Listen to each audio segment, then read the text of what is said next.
My net worth is $30,318.34 Canadian. I'm gonna be just doing a bit of a ramble here and talk about some stuff, and got this here. That's a breakfast wrap, like with egg and cheese and mayonnaise and hot sauce.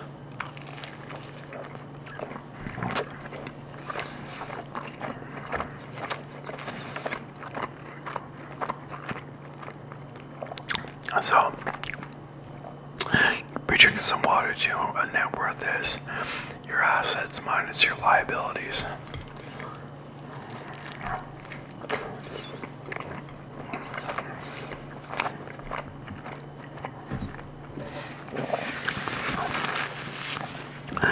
And your assets meaning like maybe cars that you own or houses that you own. Money in your bank account, investment accounts, and stuff like that.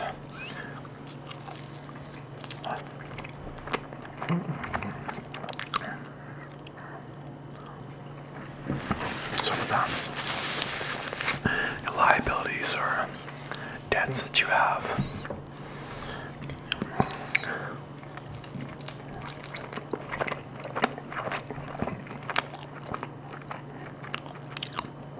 Like money that you still owe for a house, credit card debt, stuff like that, car loans. So you take that, assets minus liabilities, you get your net worth. And I'm new to net worth. I really didn't pay much attention to it before, but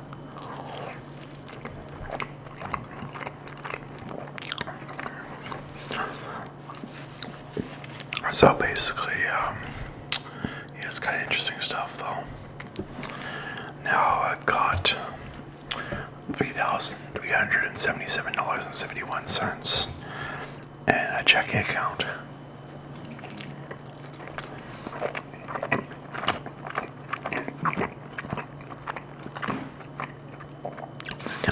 I don't think I'm earning any interest on that account, but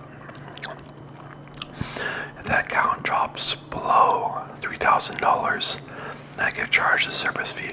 Or if I do more than 12 debit transactions in 1 month, I get charged a service fee of about $7 and something cents. Now I have a high interest savings account, maybe earning me about 2.5% interest or something.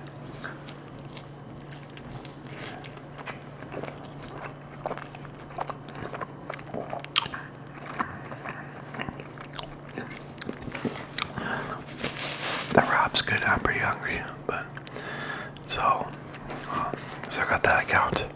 I'm looking to beef that up, that account, before March, and that way I can transfer my money into a TFSA.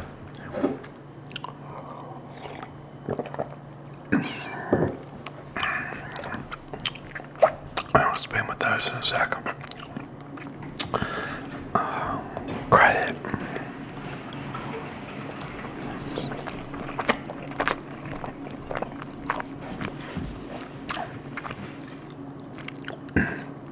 Right now, for my credit cards, I have an American Express credit card, which I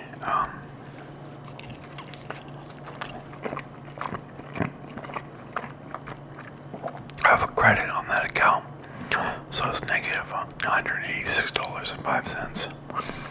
So basically, I can spend that amount of money and then get to zero, and then I won't owe anything. Basically, if that makes sense.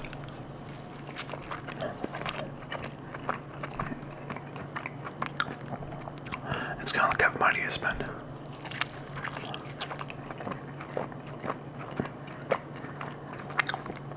Just if you're new to credit cards, if you're experienced with credit cards, you probably don't even need me to say this, but if the number is a positive number, then it's like you owe money.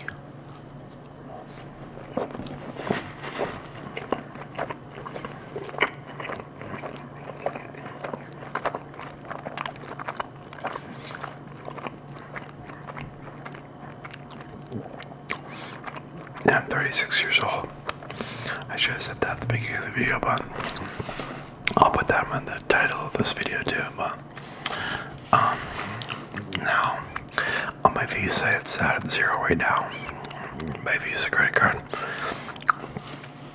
Now in my registered savings plan, I have a GIC inside that account, and in a registered savings planning account, I think it's something like a Roth 401k or something like that in the United States, but I could be wrong actually. But your taxes are deferred, so you don't. I believe that's how it works. So it's like you don't have to pay taxes on that account until you retire and you open up that account and get the money out of it, basically. And so, yeah, I already say I have $10,278.05 in that account right now, Canadian. I'm Canadian. Yeah, so inside that account, you can have different investments. I have a GIC, which is a guaranteed investment certificate. And basically, in that, you're guaranteed to only gain money. You can't lose money with a GIC. The downside to it is that the interest rate isn't very high. Like some people say that they're earning like 10% interest with maybe investing in the S&P 500 or certain stocks, and with this GIC, I think in that account I'm only earning about 5% interest. So, but the good thing is that you're guaranteed not to lose money, so which is pretty cool. And I like investing in I am planning on putting money into maybe the S&P 500. I heard you can. It's an American index fund that follows about 500 companies, and I'm thinking, so an index fund, I guess, meaning like, from what I heard, I don't know, instead of investing in one stock, you invest in a collection of stocks that are bundled together, and it can be less risky. From what I heard, it requires less of an understanding, I would say, in the stocks. Because if you're going to pick and choose one stock here, one stock there to put a large amount of money into, you really have to understand the stocks well, I would say. Which right now I don't so much. So I am planning on, like, maybe, I heard it's BOO, so there's a way you can do it. I was looking up on YouTube. Sorry for going off on a tangent here, but you can do this thing called someone's gambit. I forget what it's called. There was a name there. But if you invest in this investing platform called Questrade, you can convert your money to American money, and then from there you can go ahead and invest in the S&P 500. And so I'm thinking about doing that. There is a Canadian version of an index fund that follows the S&P 500, yes. But apparently the money you can make with the Canadian version is less than we can make with the American version if you transfer your money over. So, and but this way that I'm talking about for transferring money over, it has quite low fees and stuff. So, but I also have a tax-free savings account. So the money that grows in the tax-free savings account is not taxed, which is cool. And I've got $10,658.40 in there.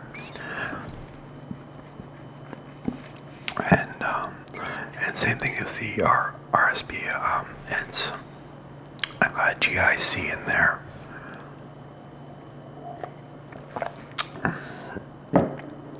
So because if you just have the TFSA by itself, it earns very little interest.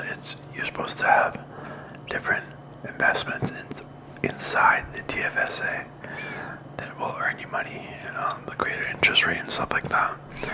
And so I've got a GIC in there, and it's earning about 4.5% interest or something like that.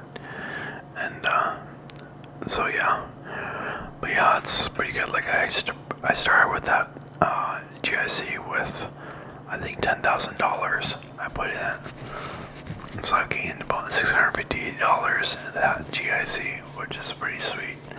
And I didn't have to work for it. The only thing only sacrifice I had to make was just not to be able to spend that money.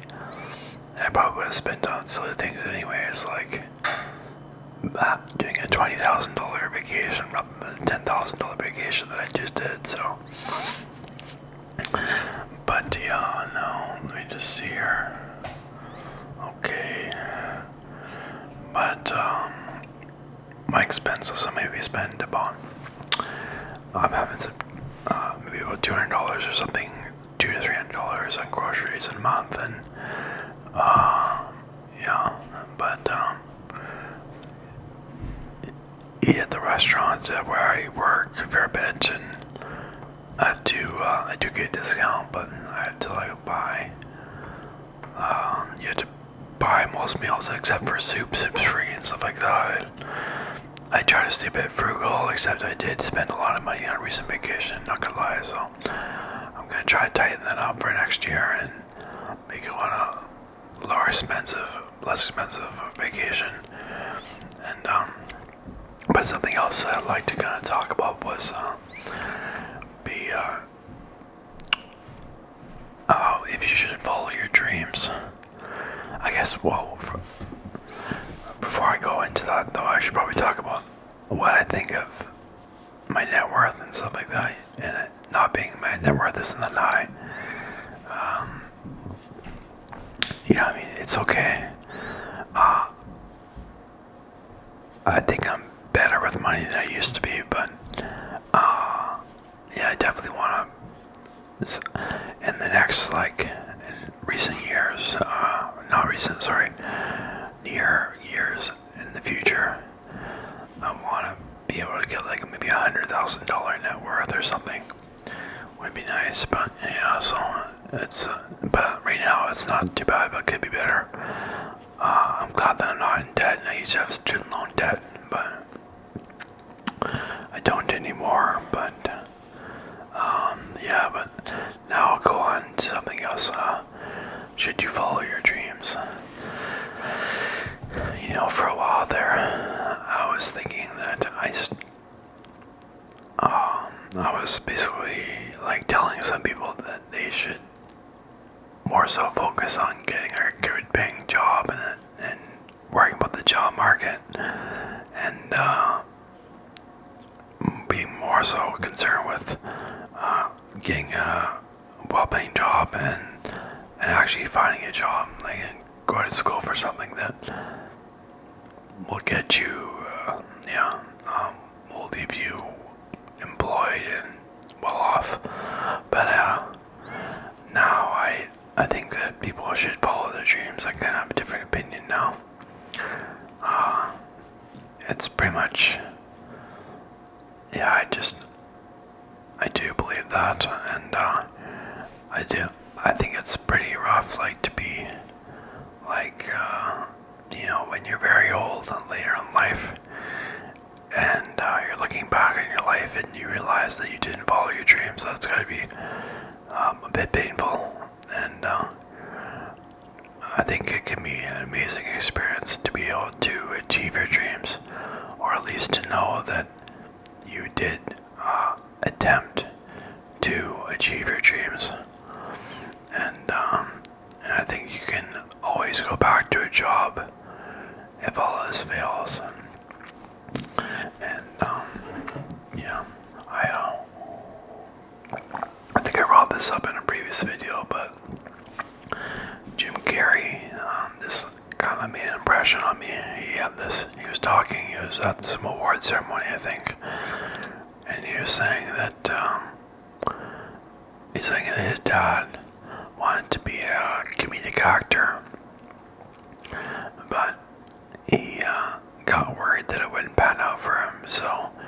instead he became an accountant or something like that. He decided to go the safe route, one that would make him money and guarantee a job. And it's something that he didn't really want to do that much, but yeah, again, it was mostly for the money. But a little while later, he got laid off from his accounting job, or let go. I don't know if it was laid off or fired, but and also Jim Carrey says, like, you can fail at something that you don't want to do, so you may as well take a shot at something that you do want to do. And it's very powerful. I don't know if I did any justice, but very powerful insight there. And but I would say, like, if you're gonna go to university though, and you're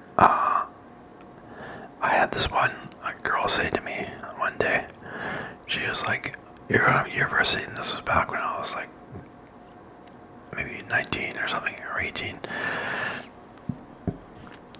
and maybe I wasn't coming across as the studious person, or maybe because I was in a bar at the time, and but she said to me, like, you're going to university, okay? And I said yes, and I was like, she's like, okay, you better know what you're doing, and you better do well.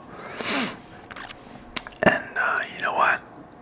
She was right about that. At first I was like, kind of thinking that she might have come across a little mean there. But in university, that's true. I mean, you should know what you're doing, and you should do well. Your GPA, if you ruin it and get that low GPA, it's pretty much hard to bump it up. And there's not a whole lot you can do with a crappy GPA. I mean, because a lot of master's programs can be very valuable, like maybe a master's in occupational therapy, physiotherapy, and maybe master's in business, or is law a master's program. But there's lots of but they do take a look at your GPA at those schools, and if it's crummy, then there's not too much you can do there. I have a low GPA. I graduated with a 3-year Bachelor of Physical and Health Education. Yeah, I mostly just slacked off and partied and played video games and stuff like that. So I did put some effort in, but now, I kind of do regret it, because I'm interested in becoming, I do have an interest in becoming a teacher. Right now, becoming successful on YouTube is my main goal, but I still do have interest in becoming a teacher. I did get to be a teacher, in a couple ways. Well, I did, yeah. But I think I would like to become a public school teacher in Canada. But yeah, I did teach English for a couple of years in China, and that was overall a good experience. I did teach English to young adults from Japan, Korea, other places. Maybe, I think one guy, where was he from? Iran or Saudi Arabia, I'm not sure. But all sorts of different places, actually, in China. And I taught that in Canada at a university that's not too far from where I live. And yeah, I pretty much got fired. And so, but I think I would like a degree in actual education, which I don't have right now. My 3-year Bachelor of Physical and Health Education, that's education in the title, but it's not really an education degree. And so, to be able to teach phys ed in Canada, you would need the Bachelor of Kinesiology, plus you need the education degree. But my GPA is really low, so I can't really go into a B.Ed right now, Bachelor of Education. So I think maybe, I don't know, I'm gonna send an email maybe likely today to see if I can start over maybe at year one in university, because at nearby university I have a 5-year integrated degree, which is where you do the Bachelor of Education and get your teachable minors and teachable majors at the same time. Basically, you do it all at the same time, and year after year, a 5-year degree, and that might work for me because I need, like, even if I applied with my crappy GPA to a Bachelor of Education, I don't have enough credits for the teachable major and the teachable minor. Yeah, so where you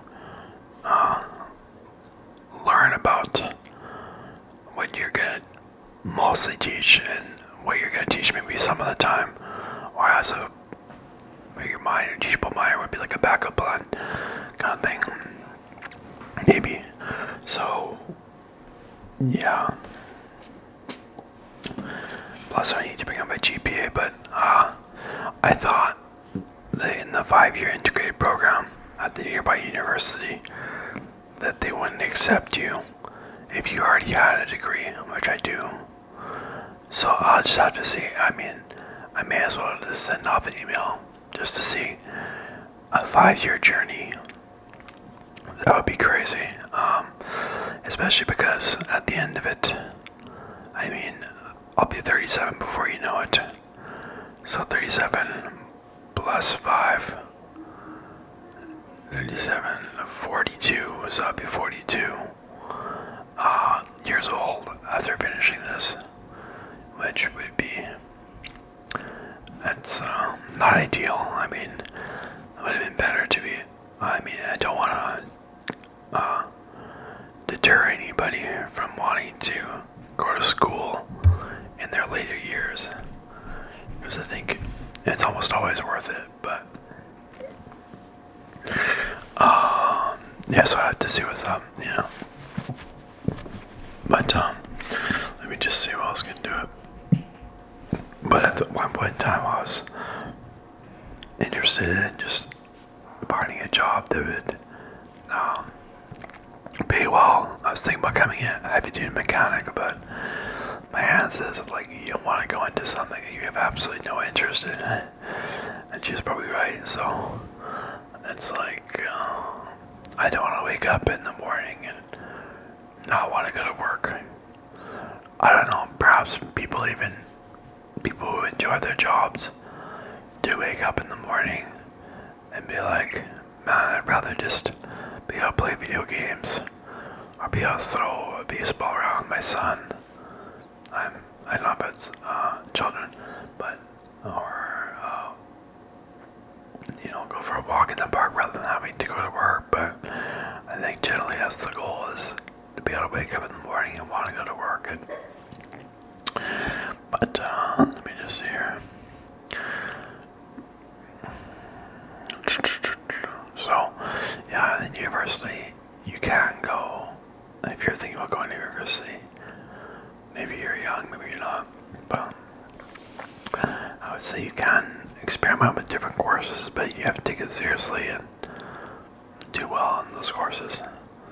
And yeah, so you don't screw yourself up for, I would definitely, if you're maybe younger, try to stay away from the hard drugs, especially if you don't want to don't know what you want to do with your life, because maybe the military could be an option for you. But they'll ask you, have you done hard drugs in the past and stuff like that. And yeah, I mean, let me just see here what I was gonna say. Okay.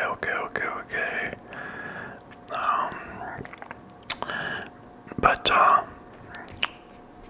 it's very cold out right now in this part of Canada, about minus 30 degrees, and But that's not the biggest deal. I mean, just stay inside, crank the heat up, enjoy a nice cup of hot tea. So, staff parties tonight for where I work. I work at a resort. And we're gonna have a staff party tonight. There's gonna be 2 little parties. One at about 2 o'clock, I think. And I heard this gonna be a Chinese buffet or something. And it's gonna be cool. So I'm gonna probably go to that and probably go to the later one too, which starts at 9 p.m. And that's gonna be like alcohol. It's gonna be served. I'm probably not gonna drink, but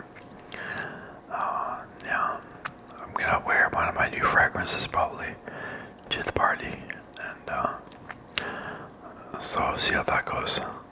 Cause I bought a couple of expensive fragrances when I was in the Vancouver airport, Vancouver, Canada, BC. And I need to go grocery shopping right away. I'm out of milk.